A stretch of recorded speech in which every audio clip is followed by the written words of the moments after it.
नबी पाक अलैहिस्सलाम की ये हदीस आपने भूलनी नहीं, याद रखेंगे इंशाअल्लाह। किताब समेत याद रखनी है, तिरमिज़ी में मौजूद है।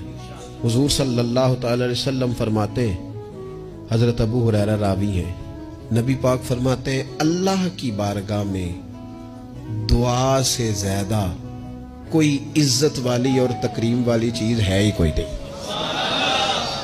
वो बड़ा मुअज़्ज़ज़ है बंदा, बड़ा मुकर्रम है वो बंदा, रब की बारगाह में बड़े एजाज वाला है जो रब की बारगाह में दुआ मांगता है।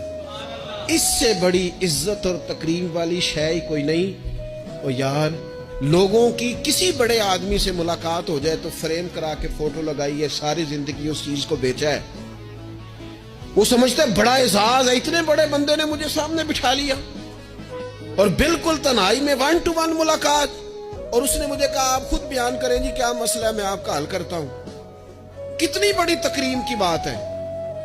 तो अगर कोई दुनियादार बड़ा आपको और मुझे सामने बिठा ले तो लोग समझते हैं बड़ी तकरीम की बात है। और जिसको रब कहे आ और मांग मुझसे, वाइज़ा साला का इबादी अन्नी फइन्नी करीब उजीबु दावत दाई इज़ा दान।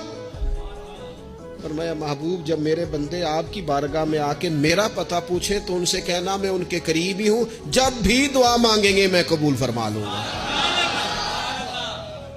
क्यों ना मांगे, खुल के मांगे, अल्लाह से राज राज के मांगे, सुबह शाम मांगे, कमाल मांगे, और मालिक के हुजूर सवाल करें तो करते जाएं तो इज्जत बढ़ती जाएगी, वकार बढ़ता जाएगा।